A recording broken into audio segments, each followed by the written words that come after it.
Londres subterrânea. A nova linha Crossroad estende-se por 45 quilômetros sobre uma metrópole que cresce há séculos. Num laboratório do piso superior do Museu de Arqueologia de Londres, Mola, a conservadora Luísa Duarte limpa com delicadeza um fresco de grandes dimensões do século I, retirado de um local de construção em Lime Street, mesmo no centro do bairro financeiro da cidade, e levado para o museu. Os operários que escavavam os alicerces de um novo edifício de escritórios que terá 38 andares encontraram as ruínas de uma estrutura dos primórdios da época romana. Os peritos do museu dataram-no de cerca de 60 d.C., tornando um dos frescos romanos mais antigos alguma vez encontrados em Londres. Com cerca de 3 metros de comprimento por quase 2 metros de altura, é também um dos maiores e mais completos. O indivíduo que o encomendou era muitíssimo rico, comenta Luísa, de espátula na mão, afastando suavemente pedaços de terra úmida ainda agarrados à superfície do fresco. Um mercador rico, talvez,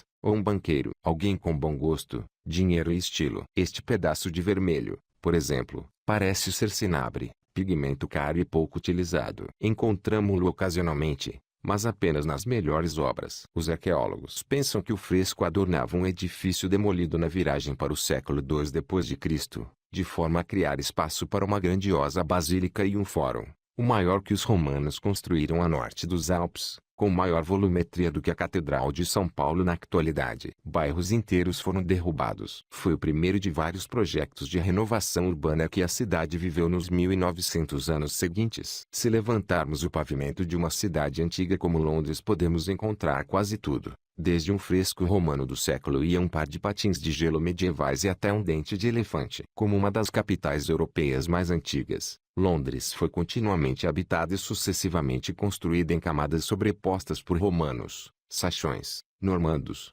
representantes das dinastias Tudor, Stuart e Hanoveriana, libertinos ou dandies do período da regência e vitorianos, todos eles acrescentando contributos e reconfigurando a paisagem. A cidade assenta sobre um rico bolo arqueológico com quase 9 metros de espessura. O desafio para os arqueólogos reside no fato de Londres ser igualmente uma ativa metrópole com mais de 8 milhões de habitantes, repleta de ruas movimentadas e arquitetura monumental. As oportunidades de levantar a cortina de betão e vasculhar o solo tendem a ser escassas e de curta duração, mas a combinação entre importantes projetos de engenharia e uma vaga de construção no coração arqueológico de Londres criou uma oportunidade sem precedentes. A recolha tem sido avassaladora, reunindo milhões de artefatos arqueológicos cobrindo a vasta cronologia da história humana junto do rio Tamisa, desde o início do Mesolítico, há cerca de 11.000 anos, até a época vitoriana tardia, em finais do século XIX. Entre os achados contam-se igualmente as ossadas de milhares de londrinos anônimos que morreram e foram sepultados em cemitérios cobertos por novas construções e esquecidos há séculos. Estas escavações forneceram imagens fascinantes sobre a vida dos londrinos ao longo dos tempos, comenta Dom Alquer, osteologista do Mola. Apercebemo-nos de que somos todos muito pequenos, personagens passageiras numa história muito longa. Um dos primeiros capítulos dessa história veio à lume em 2010 no local de construção com 1,2 hectares da Bloomberg London, a sede europeia do Império Financeiro Bloomberg, que em breve será inaugurada. Situado no antigo bairro dos Curtumes, um poço de escavação com 12 metros de profundidade revelou um dos sítios mais significativos dos primórdios da época romana alguma vez encontrados em Londres. À medida que se removia a terra, emergiam ruas inteiras, com as suas lojas de estrutura emoldurada madeira, casas, vedações e pátios. Datado de aproximadamente 60 d.C., com ocupações posteriores, o sítio apresentava-se em ótimo estado de conservação. Foram descobertos mais de 14.000 artefatos ao longo da escavação, incluindo moedas, amuletos, placas de peltre, lucernas, 250 botas e sandálias de cabedal e mais de 900 caixas de cerâmica. Foi o mais rico filão de pequenos achados alguma vez descoberto numa única escavação na cidade, conta a arqueóloga Sadie Watson, que supervisionou a escavação em nome do Mola. Fornece um vislumbre sem precedentes do cotidiano na Londres romana. Na coleção, incluíam-se quase 400 raras tabuinhas de madeira para a escrita, algumas das quais ainda com letras legíveis, acordos jurídicos e documentos financeiros. Outro sítio arqueológico forneceu listas de compras, convites para festas e o contrato de venda de uma jovem escrava. O extraordinário estado de preservação deve-se a um pequeno riacho esquecido chamado Obrook, que atravessava o coração da Londinium romana a caminho do Tamisa. As suas margens pantanosas e solos encharcados preservaram quase tudo que caiu dentro deles. Foi a boa velha umidade inglesa, brinca Sadie Watson. Graças ao Tamisa e aos seus afluentes, Londres tem um dos melhores ambientes para preservar artefactos que poderíamos desejar. Objetos de cabedal, madeira e metal que teriam apodrecido ou enferrujado no outro sítio e rompem aqui do solo em condições surpreendentemente boas. A maior dádiva para a arqueologia de Londres foi, de longe, o projeto Crossrail, a nova ligação ferroviária subterrânea leste-oeste que custará 21,2 mil milhões de euros. É simultaneamente o maior projeto de engenharia da Europa e a sua maior escavação arqueológica. Desde o início da obra, em 2009, os 42 quilômetros de túneis e mais de 40 locais de construção do Crossrail renderam milhares de artefatos e fósseis dos últimos 70 mil anos. A maior e mais espetacular escavação iniciou-se na primavera passada, em frente da movimentada estação de Liverpool Street. Os planos para construir um espaço subterrâneo para a venda de bilhetes implicaram escavar o antigo cemitério de Bedlam, o primeiro cemitério municipal da cidade. A obra exumou os esqueletos de mais de 3.300 londrinos, a maioria dos quais mortos nos séculos XVI e XVII, quando as ruas da cidade eram frequentemente assoladas pela peste. Com os adros das igrejas rapidamente superlotados com vítimas da peste, a administração municipal decidiu criar um cemitério público para receber o enorme afluxo. Os diretores do Hospital Real Bethlehem, popularmente conhecido como Bedlam, o primeiro manicômio da Europa, venderam à cidade 4.000 metros quadrados em 1569. Como não tinha filiação com a igreja, Bedlam transformou-se no local de repouso de eleição para radicais, inconformistas, migrantes e marginais, bem como para os pobres da classe operária. Quando o cemitério foi finalmente encerrado, aproximadamente em 1738, tinha excedido largamente a sua capacidade, com um número estimado de 30 mil indivíduos lá sepultados. O cemitério de Bedlam é o mais diversificado da cidade, afirma Jay Carver, o arqueólogo responsável por Crossrail, cuja equipa passou meses a investigar o sítio antes de dar início à escavação. Encontra-se aqui representado todo o espectro da sociedade, desde loucos e criminosos à mulher de um antigo presidente da Câmara de Londres. Eu e já estamos numa plataforma de observação com vista para o local das escavações. No poço abaixo, uma equipa de 30 arqueólogos vestindo macacões cor de laranja e capacetes azuis escovam terra acumulada sobre crânios. Crê-se que muitos esqueletos que estão a ser exumados resultem do grande surto de peste de 1665, que matou 75 a 100 mil londrinos de uma população total de 450 mil habitantes. Os cientistas pretendem fazer testes a alguns dos restos mortais para descobrir mais sobre a evolução da bactéria pestilenta que matou tanta gente. Um dos grandes mistérios é saber a razão pela qual a peste nunca regressou a Londres após 1665, diz Jay Carver. Até essa altura, assolava regularmente a cidade, mas depois não o voltou a fazer. Por quê? O que mudou? Esperamos encontrar algumas respostas. Os esqueletos costumam contar-nos muito mais sobre a maneira como as pessoas viveram do que como morreram, explica Don Walker, o osteologista. A análise dos ossos e isótopos de uma coleção de esqueletos dos séculos XIV e XV desenterrados durante uma escavação em Charterhouse pinta um retrato angustiante da vida na Londres medieval. Muitos mostravam sinais de subnutrição e um em cada 6 padecia de raquitismo. Os problemas estomatológicos e os abscessos dentários também eram comuns, assim como as lesões na coluna e as distensões musculares devido ao trabalho pesado. Os londrinos do período posterior, do século XV, apresentavam taxas perturbadoramente elevadas de lesões na parte superior do corpo, compatíveis com altercações violentas resultantes da falta de lei e ordem que se seguiu à peste.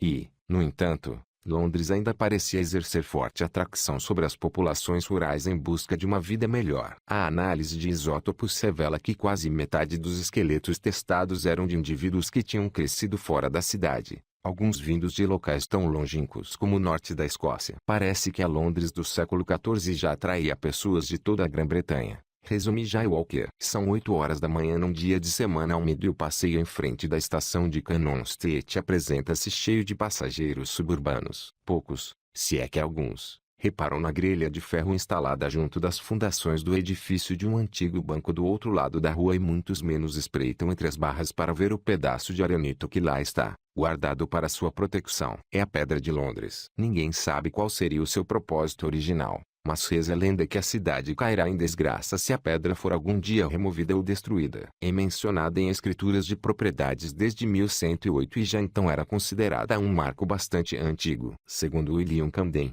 antiquário do século XVI, trata-se de um marco miliário romano, que assinalava o ponto a partir do qual eram medidas as distâncias da Bretanha romana.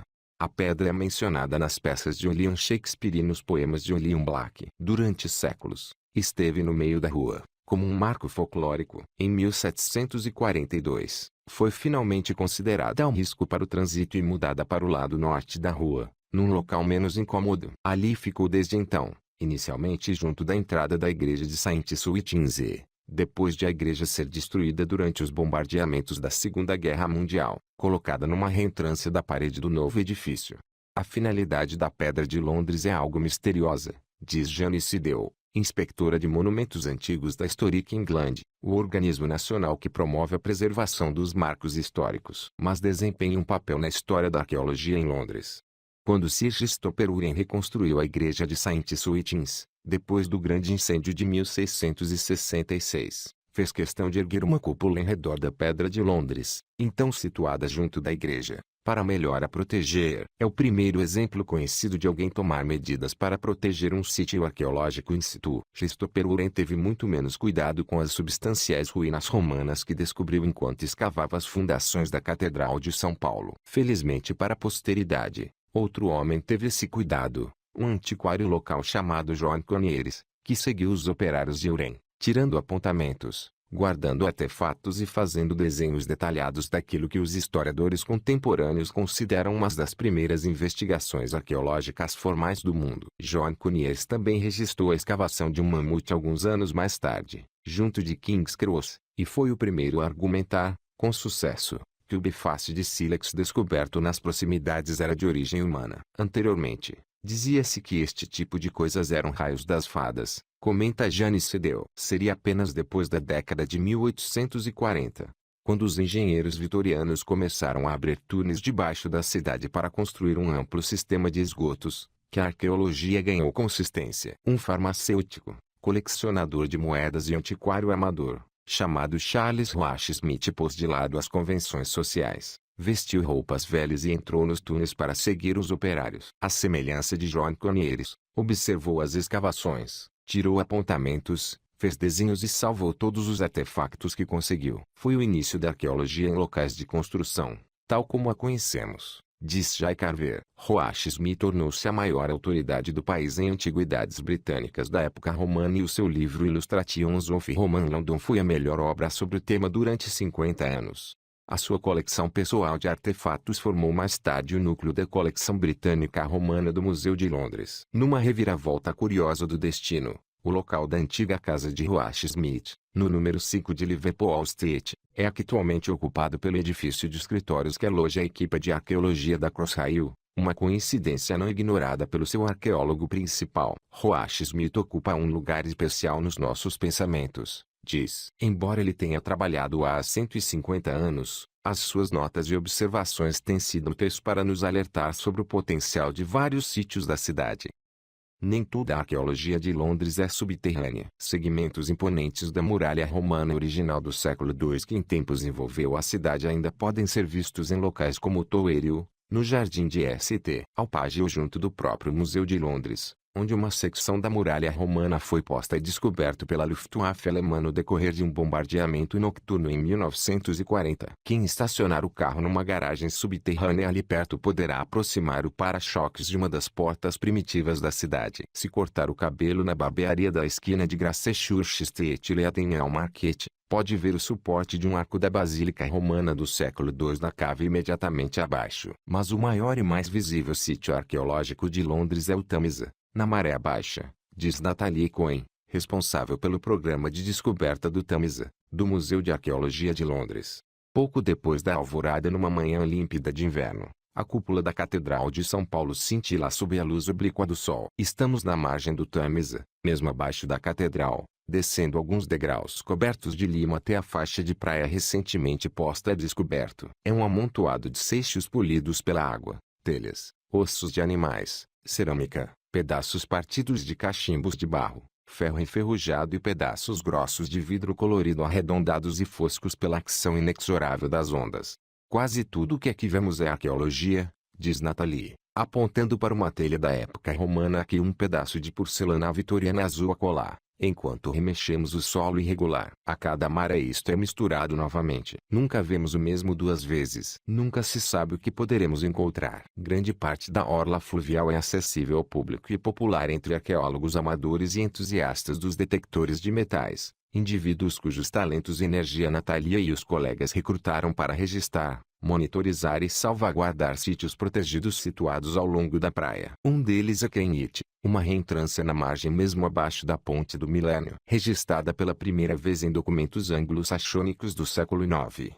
Foi utilizada por navios até o século XX. É igualmente o local onde se encontram sepultadas duas mulheres da época saxônica, uma das quais parece ter sido executada com um golpe na cabeça desferido por uma espada ou um machado e ali enterrada entre 640 e 780 d.C. Devia ser um sítio assustador naquela altura, diz Nathalie. Os romanos já tinham partido há mais de 200 anos e as ruínas da cidade teriam sido cobertas por vegetação, estavam a desmoronar-se e seriam muito solitárias. De volta a Liverpool Street, os arqueólogos foram peneirando o caminho até alcançarem o nível do grande monte da história de Londres correspondente ao início da época romana. Aqui, fora das muralhas da cidade antiga, na lama que assinala um antigo curso do rio Albrook, fazem uma descoberta interessante. Uma panela velha, ainda com tampa, cheia de restos humanos cremados. Alguém a enterrou na margem do rio há quase 2000 anos. Foram encontrados mais 40 crânios humanos, possivelmente de criminosos ou rebeldes executados nas proximidades. Sabemos muito que houve crânios da época romana encontrados junto do Albrook, mas sempre partimos do princípio de que teriam sido arrancados de um cemitério romano pela erosão e arrastados rio abaixo, diz Jay Carver. As últimas evidências apontam no outro sentido. Parece que temos de voltar a examinar os achados dos últimos 2 séculos e repensar a interpretação. Olhando para baixo, para a linha escura de terra que assinala o antigo curso do rio desaparecido, com o murmúrio do tráfico londrino nos ouvidos, dou por mim a pensar na cena de abertura do livro O Coração das Trevas. Enquanto os seus ouvintes assistem ao pôr do sol sobre Londres, o narrador do romance de Joseph Conrad, o marinheiro Marlowe, recorda-lhes, este também foi um dos locais mais sombrios da terra.